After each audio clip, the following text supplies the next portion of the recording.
अब आप कोशिश कीजिए रविदास जी, हमें पूरी उम्मीद है कि आपकी भक्ति हमारा विश्वास कम नहीं होने देगी। महाराज जैसी आपकी आज्ञा। अब तो आपकी और मेरी लाज प्रभु राम जी के ही हाथों में है।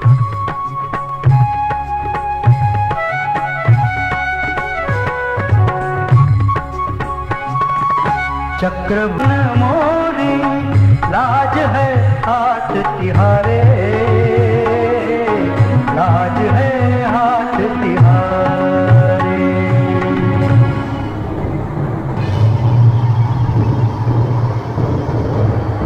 संत रविदास जी की जय, प्रभु श्री राम जी की जय, संत रविदास जी की जय, प्रभु श्री राम जी की जय, संत रविदास जी की जय, प्रभु श्री राम जी की जय, संत रविदास जी की जय, प्रभु श्री राम जी की जय, संत रविदास जी की जय, प्रभु श्री राम जी की जय।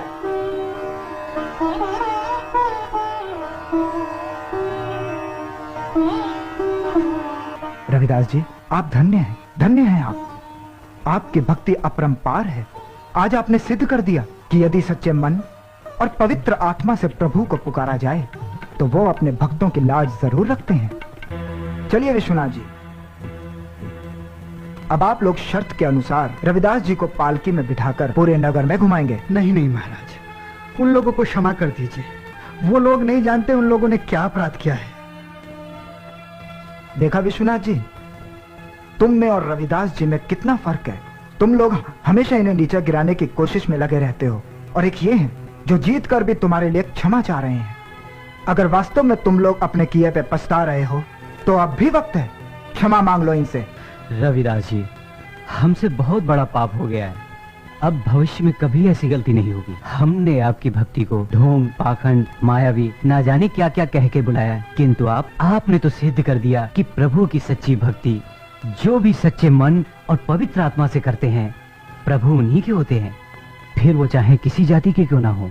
हमें क्षमा कर दीजिए रविदास जी। शास्त्री जी, यूं क्षमा मांगकर अपने आप को शर्मिंदा मत कीजिए। सच मानिए, हम आपकी बहुत इज्जत करते हैं। आप बड़े हैं, आपका फर्ज बनता है हमें सही रास्ता दिखाएं, ना कि गलत। और हाँ, आज के बाद कहीं भी, कभी भी, किसी भी परीक्षा के बीच में ईश्वर को मत लाना। महाराज, अब मुझे इजाजत दीजिए। घर पर मेरा बच्चा मेरी राह देख रहा हो। जैसी आपकी मर्जी रविदास जी। संत रविदास जी की जय, संत रविदास जी की जय, संत रविदास जी की जय। भाई रविदास को मेरा प्रणाम। प्रणाम भाई प्रणाम। इतने समय बाद इस भाई की याद कैसे आ गई? कितनी बार याद किया तुम्हें, लगभग हर रोज तुम्हारा जिक्र क्या करता हूँ। कैसे हो तुम? अच्छा हूँ।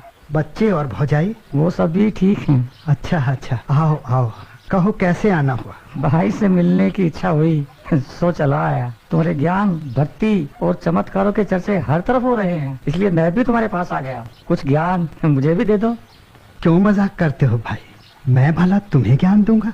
अरे भाई, तुम तो ज्ञान का भंडार हो, भंडार। ये शायद मेरी भाभी है ना? तुमने ठीक पहचाना। अरे भाग्यवान, ये मेरे गुरु भाई कबीरदास जी हैं। जिस तरह हमारे यहाँ जाति पाति, छोटे बड़े और ऊंच नीच का भेदभाव है, उसी तरह मुल्तान में हिंदू मुसलमान का बड़ा भेदभाव है। और भाई कबीर आजकल इसी बुराई को दूर करने का प्रयास कर रहे हैं। क्यों भाई, मैं गलत तो नहीं कह रहा? भाई रविदास, तुम भला कैसे गलत हो सकते हो? अब यूं ही बातें करते रहोगे या इस भाई को जलपान को भी पूछोगे? मैं भी कितना पागल हूँ, भाई के आने की खुशी में सुध बुद्धि खो बैठा। माफ करना भाई। अरे भाग्यवान, जरा भाई कबीर के लिए कुछ खाने का इंतजाम करो। जी, अभी लाती हूँ। भाई मैं अभी आया।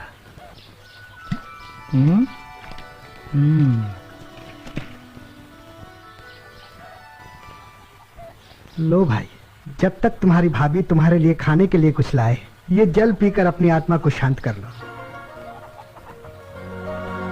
क्या हुआ? किस सोच में पड़ गए? अभी तो बोल रहे थे बड़ी जोरों से प्यास लगी, और जब पानी दे रहा हूँ तो पी नहीं रहे हो। पी लो भाई, पी लो, ये जल तुम्हारी आत्मा को शांति प्रदान करेगा। सोच रहा था सफर से आया हूँ, पहले हाथ मुंह धो लूं, फिर पानी पीऊंगा। हाथ मुंह किधर धोना है? इधर, इधर सामने धो लो।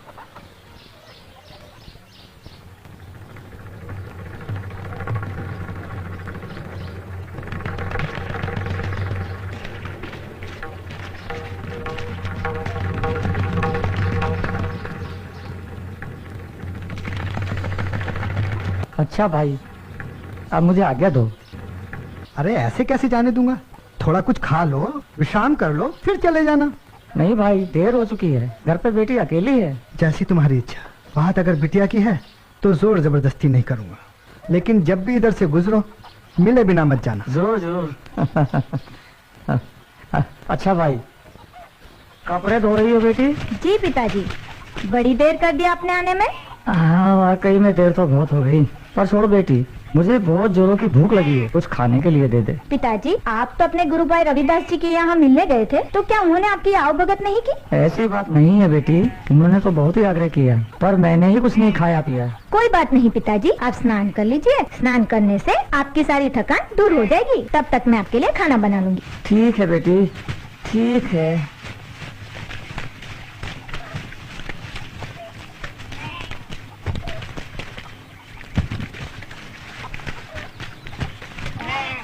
बेटी, ये मेरी धोती थोड़ी मैली हो गई है, इसे साफ कर दे। जी पिताजी। और मैं नहाकर आता हूँ। जी।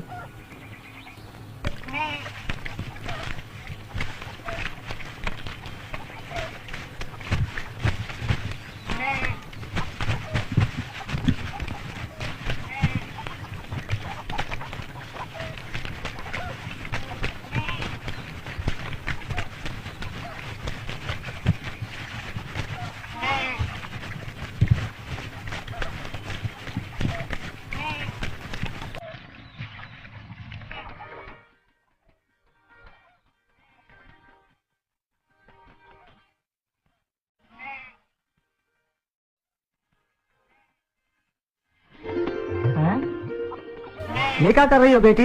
मैंने तुम्हें कपड़े धोने के लिए दिए थे और तुम इसे मुंह से साफ कर रही हो। पिताजी, आपकी धोती पर कुछ मिट्टी के दाग लगे हुए थे और जब मैं इसे धोने गई तो ये दाग धुले ही नहीं। तो मैंने सोचा क्यों ना इस दाग को अपने मुंह से साफ कर दूं।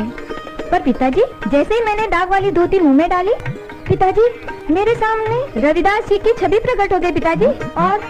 और जैसे जैसे मैं इस धोती को चूस रही हूँ पिताजी, मुझे आत्मज्ञान की प्राप्ति हो रही पिताजी। मुझे आत्मज्ञान की प्राप्ति हो रही पिताजी।